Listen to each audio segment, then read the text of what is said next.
So I'm just checking she works in there and she's using this one. recording. Michael, can you check that one so I can make sure that it's coming through on each? This one here, Peter Piper picked a peck of Thank public-private you. partnerships. Great, okay. We're in Helen Garner's study. The bookshelves go to the ceilings and are crammed with books on psychology and piles of international editions of her work. On the desk are notepads where Helen's been writing ideas for future projects.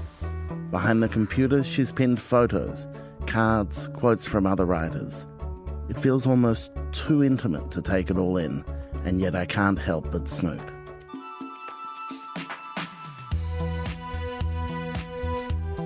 From Schwartz Media, I'm Michael Williams, and this is the first episode of Read This, a show about the books we love and the stories behind them. In our earliest conversations about making this podcast, we made a list of all our dream guests, and right at the top of it was Helen Garner. So to be in her study is both thrilling and terrifying. I've adored Helen Garner's books for decades, but it's not just being a fan that makes me nervous. It's because one of Garner's great powers is the clarity with which she sees the world. The fearlessness of her gaze, the sharpness of her judgment. Imagine meeting Helen Garner and having her think you're a fool. Devastating. But that perception of Garner is missing the generosity, the curiosity, and the tenderness that runs through her work. And she's a generous host, too. She puts the cakes we've brought to the side for after, and we sit down to talk. About what she's working on, her views on marriage, and what runs through her head as she goes about every day. I've noticed lately, now that I'm old and officially old because I'm 80, that I talk to myself a lot. I often think my daughter must hear me from next door thinking, oh God, what's she raving about? So I try to think what it is that I'm doing when I'm talking to myself. And I seem to be working things out, but aloud. Or I'm reliving certain encounters I had with certain people and rewriting them, so that I actually said something or made a point. Or in the car when I'm driving along, I play out anger, basically. I invent sounds a little bit too purposeful. Into my mind come or float exchanges that I might be having with somebody who might be critical of me for the way I've just driven. And I think of all sorts of clever put-downs and shattering insults. So I do a fair bit of that. Is that imagined people you're arguing with, or do you retread old arguments as well? Both. But I notice one thing I often say in these little scenes that come to mind is, how dare you? How dare you take that tone with me? I talk like that in a headmistressly sort of way. And it's kind of really enjoyable. If you're not re-prosecuting old arguments or imagining pretend arguments, the other thing that you said you do when you talk to yourself is you're problem solving. You're kind of working away at things. Is that a typical part of how your brain works? No, that's much too organised for what happens to me in those moments. Actually, one thing that happened to me yesterday interested me to think about. That is that I've actually been feeling quite, I think I'd have to say depressed lately since the whole COVID thing ended. And I don't seem to have much sort of joie de vivre going on. I have hardly been listening to music, and I used to listen to it all the time, and it was really important to me. And it's just recently it's dawned on me that I hardly ever go and put on a CD anymore. I sort of can't be bothered fighting my way through the drawer and finding it, and I haven't got Spotify and I don't want it.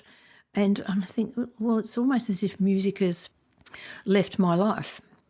So I thought yesterday, okay, while I'm hoovering, I'll put my earplugs in and I'll listen to some music on my phone. I thought, well, what will I listen to? I thought, okay, I'll listen to J.S. Bach's Matthew Passion. So I put that on and I just randomly on YouTube found a most exquisite performance of it by the Netherlands Bach Society. I listened to half of Matthew Passion thinking I was just going to listen for 10 minutes, and I found that I was completely absorbed by it and not needing to get up or blow my nose or make a note or turn a switch or do anything. And I just sat quite still for about an hour and a half listening to the music. And after that, I had to turn it off because I had to go to my grandson's footy training. But I felt so revived by listening to it, and I was so grateful because I thought, I'm not over and done with. I'm not a dead fish lying on the pavement. I can actually listen to music and it still means a lot to me, and my mood completely revived. And so then I went down to footy training, which is always fabulous. I love it. And I thought, I suppose I'll wake up in the morning feeling like a dead duck again.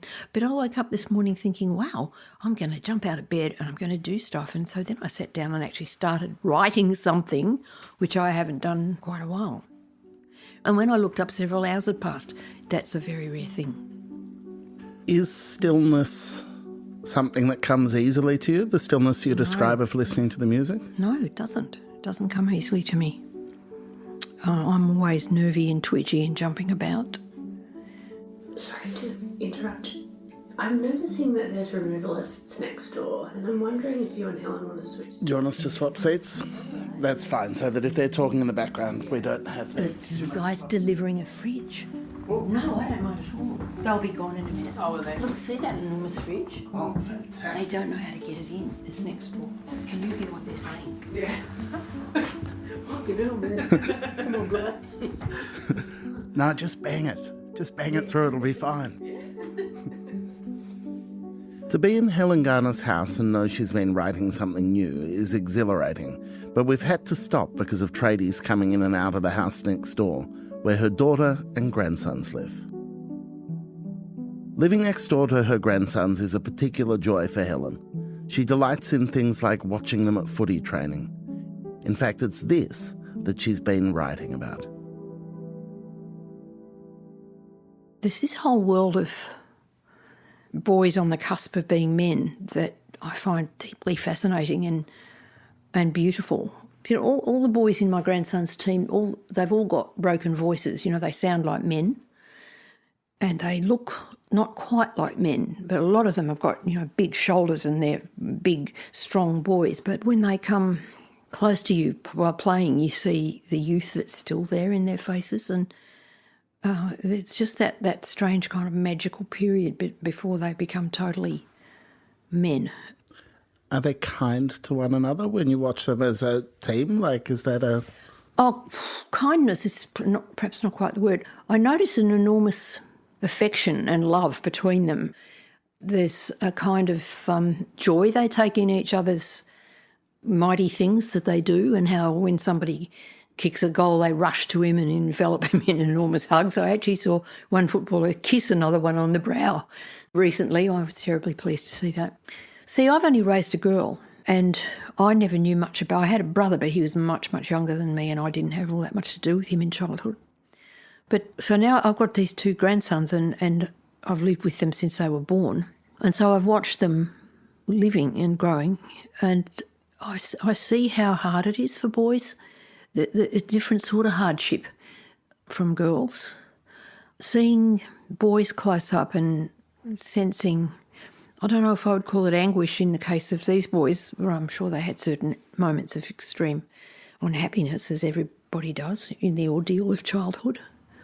But I'd love to know more about it, and I guess that's one reason why I was drawn to looking at the footy team, just to see.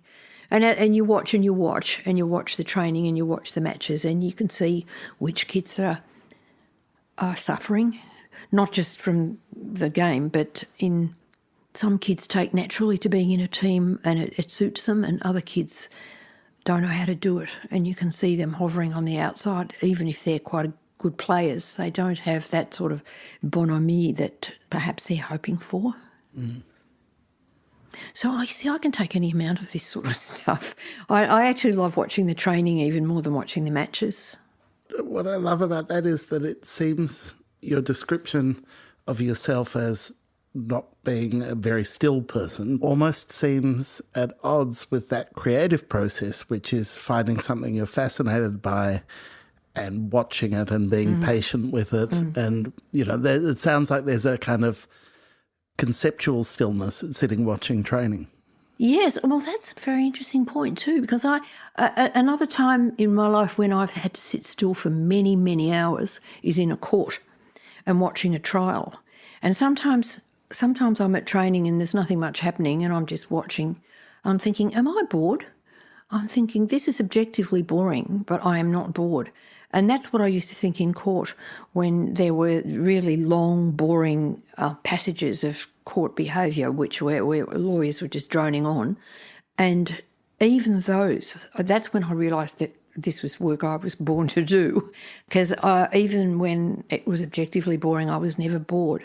Why do you think you're not bored in those situations? Is it, not to be pat about it, but is it about the human beings? Like, is it you're just endlessly fascinated in watching people? Yeah, I think it's that. But it's also, when I first started going to courts, I felt so good when I was there and I couldn't wait to get there every morning.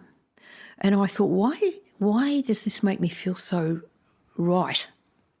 And I came up with an explanation. I thought it's because my brain, or my intellect and my emotions, were both working full bore, but they were working in concert with each other and not clashing against each other, which is how often we think about the intellect and the emotions, that they're kind of, I was going to say enemies, but opponents. Mm. But when they work smoothly together, that's when you feel this strange kind of joy, I suppose.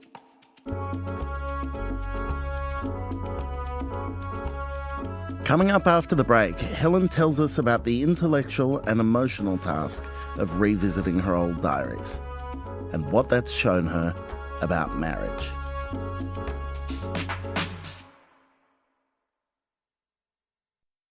Did you know you can support the artists you love and receive a tax deduction for donations over $2 through the Australian Cultural Fund? Last year, the Australian Cultural Fund facilitated over $11 million of donations to artists across the country. You can make a real difference to the work of Australian artists this end of financial year by donating through the Australian Cultural Fund. For more information, visit australianculturalfund.org.au. Welcome back. One of my friends, a fellow Helen Garner tragic, will often quote from a 2016 piece that describes Garner's defining characteristic as an awakeness, an aliveness to the thingness of things. I like this quote. For me, the deep pleasure of reading Garner lies in her precision, so sharp, not a word wasted. Going into this interview, we were debating our favourite Garner. For me, it's The Children's Bark. For our producer Clara, Monkey Grip. Around the office, there were advocates for just about everything she's done, fans of her court reporting and her collected essays. The spare room rated more than one mention.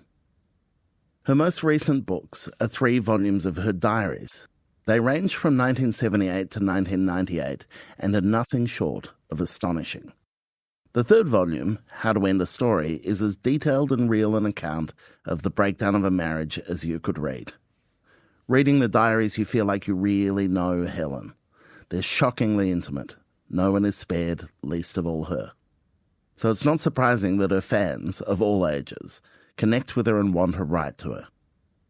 So the young new generation of Helen Garner readers will be coming to you not just for kind of writing advice, but even life advice. Do you find that there's a lot of, dear Helen, please advise me on marriage? No, I don't. No, I don't. Oh, I get people telling me their stories, but they don't seem to be asking for advice. It's more like, well, you know what, women tell their stories of rage and sadness and they appreciate it when some other woman sort of shrieks over it with them. People will say, oh, my God, I read what happened to you on page so-and-so and this reminded me of such and such. And, they'll give an incident from their own. This is in emails from strangers. And I just hugely enjoy that. They're not asking for advice. Basically, I'm pitching to you an Agony Aunt column in the Monthly where it's, Helen advises. I think we would get a huge uptake. My advice would be get out now is my one answer. That's one great thing about not being married anymore and being old. Being, when the world of romance is over and it's like that's all over. And you go into this wonderful world of freedom. You can be friends with men in ways that, when you're still out there in the sort of dating world, or if you've still got, hopes that you're going to meet some guy that you'd like to live with or sleep with or something, when all that's just plainly over, it's wonderful. It's like having swum across a raging torrent and you're standing on the opposite bank. And, and I look back and I see all these other women thrashing their way across. And I want to say, keep swimming, it's great over here. That's an unexpected part of your advice column. It's just quick, get to the other side.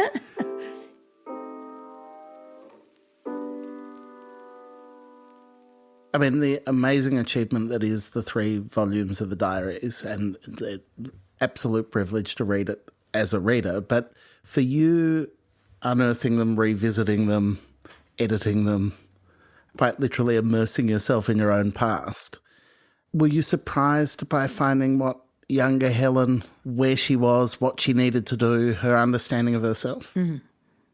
Yeah, well, I felt, going through those old diaries, I was quite shocked sometimes by what a wimp I was and what I put up with, points at which I didn't spit the dummy or say, this isn't how I want to live.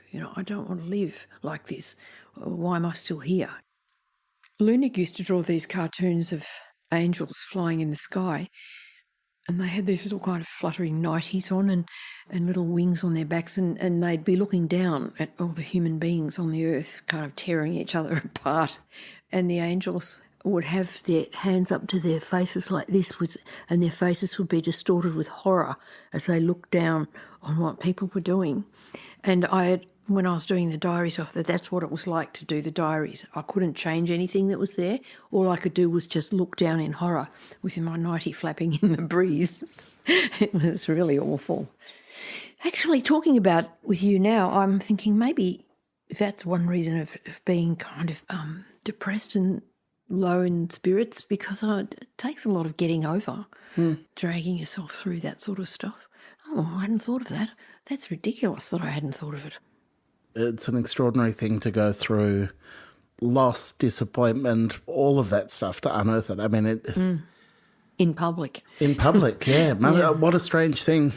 Forget therapy. Unearthing your old diaries and sharing them with the world seems kind of excoriating. Well, it sort of was, and yet I've been amazed to find how many people have got in touch with me about them. I mean, strangers. And how many women have said to me, this could be my marriage. And I've found that really shocking. It's made me realise again that marriage is terribly, terribly difficult. And it's not really set up for the flourishing of women. With the release of the diaries and with now your backlist being picked up overseas in a way that it hasn't necessarily been published before, something that I take great pleasure from is finding people who are discovering Helen Garner at this point and feel like, have you heard of Helen Garner? She's fantastic.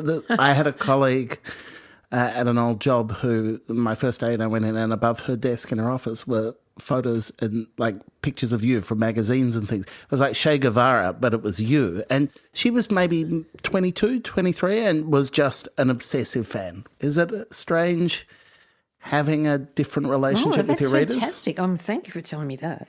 That's really wonderful. I don't know how to even think about that. I'm just terribly happy about it because, you write books and the years pass and you think, well, I wrote that book 35 years ago, 40 years ago, but it's still in print. I mean, this is amazing to me. It's amazing to me that Monkey Grip is still in print. I don't know what I expected. I never had any kind of thought-out ambition. Young people now, I know, have a much clearer idea of, they would use an expression like my career, which I never would have, but I think that maybe my work falls, it's sort of it's in a territory that's between older things and then there's all these newer things, but I'm just still sitting there and I don't know what that means, but I'm pretty pleased about it. From my perspective, I think it means that there's such integrity to the work. There's no looking over your shoulder on the page, it seems like. It's all there. And yet the thing that struck me reading the diaries was how omnipresent self-doubt and anxiety was through all of that. See, the thing that happens is just say the book like The Children's Bark, which I think is like technically the best thing I've ever written. People talk about it, respectfully. And then if I go back and look at it and open it up, I think, gosh, it is actually really good. And how did I do it? I don't remember how I did it. And I think I must have been in almost like a different person back then. I must have been going through a period of where I was all sort of calm and organised and my thoughts were working. And then one day subsequent to that, I was trying to write another book and groaning and tearing out my hair over it. And I sort of flung myself back on the couch in my workroom next to the bookshelf, and I saw this little notebook sticking out, and I pulled it out and what's this? And I looked, and it was a little diary that I'd been keeping around the time I was writing the children's bark. And it showed me that the children's bark didn't just flow out fully formed from the head of Zeus. It was awful. I was going, oh, God, why did I ever start this? And I've got all these fucking characters and I don't know how to make them do things and what on earth. I had no idea what I was doing. That's what I'm getting at. And that surprises me. Thinking about your anxieties about writing now and, what if I've lost it or what if it's not there? Reading your diaries, you seem to have those exact same anxieties. It doesn't seem to be about being 80. It seems to have been as present when you were 40 as it is now. Yes. But doesn't everyone feel that sort of self-doubt? Yes, but I don't think everyone creates a body of work that are masterpieces. I mean, at some point, it might be okay to be, I'm Helen fucking Garner, it's okay, I don't feel self-doubt anymore. Yeah. No, I don't think I'll ever feel like that. The time when I feel the most competent probably is if somebody says, ask me to read something that they've written and I can see what is wrong with it and I can see how I could fix it. You see, I think when in doubt, cut it out. That's my rule. And sometimes it really hurts to cut something out because it's a darling and you have to murder it.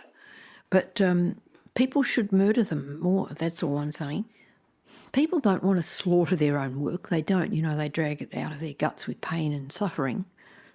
But that doesn't mean it's any good just because you dragged it out of your guts. No, sometimes the opposite. Yeah, I'm interested in this stuff. I mean, see, because I really like sentences. I just love them. And I love the way you build them. And I'm kind of in love with grammar and syntax. It's really important to me. And when people say it's not important, I get completely frantic. Yeah. There's a wonderful passage in that third volume of your diaries where you imagine a future for yourself, where young Helen imagines a future for herself and imagines living closer to your daughter, potentially eventual grandchildren. You're imagining what it would be to be a grandmother. You're thinking about going to gigs and catching up with friends and having a drink and walking the streets. And one of the beautiful, joyous things about reading that in the book was thinking, it's more or less a pretty accurate description of... Yeah, it came true. Yeah. But, the other thing about that fantasy when I had it was that was when I was in psychoanalytic psychotherapy. And I had this lovely fantasy about, one day I'm going to be out of this awful mess I'm in and I'm going to have this wonderful life and I'm going to have the iron set up permanently. And anyway, so I go to shrink the next day and I say, I was just thinking yesterday about, one day I'll blah, blah, blah. And I explained this fantasy to her and she said coolly, yes, well, it is just a fantasy, of course. That's another fantasy of escape. And I thought, it was like she threw this huge bucket of cold water over me, which I needed because having a fantasy of your life being better is not part of getting yourself out of the mess that you're in. You don't think it gives you something to motivate you to get out of the mess you're in? Maybe, but no, I mean, her point was always to me that you have to feel this. You've got to feel what you're going through. And I found that terribly bracing and useful. Oh, I'm suddenly thinking...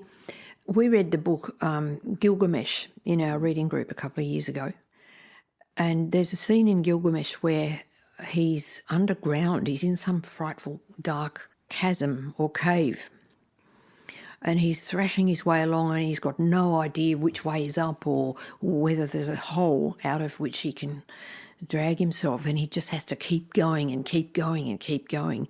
And It's excruciating.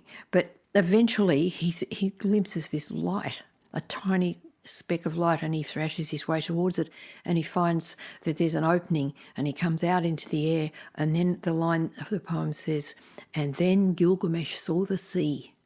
And it was so wonderful. But I suppose, Gilgamesh wasn't down there thinking, "Oh, geez, I wish I could see the sea."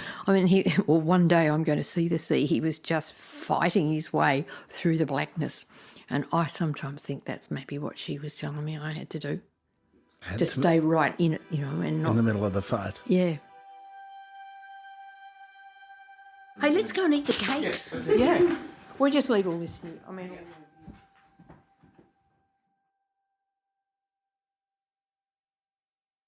Before we go, I wanted to tell you what I've been reading this week. Another Helen, whose name will be familiar to readers of The Monthly, is the excellent Helen Elliott. She's a book reviewer and longtime cultural critic, and now has written her first book. It's a memoir in the form of 11 letters to influential people from across her life. Teachers, neighbours, relatives, loved ones. It is truly original, and it's beautifully done. Oh, and it's called 11 Letters to You. I can't recommend it more. And I've also just started reading the new Brandon Taylor novel. It's called The Late Americans, and it's about 3 dancers navigating their relationships and careers. I'm loving it so far. If you're reading it too, I'd love to know what you think.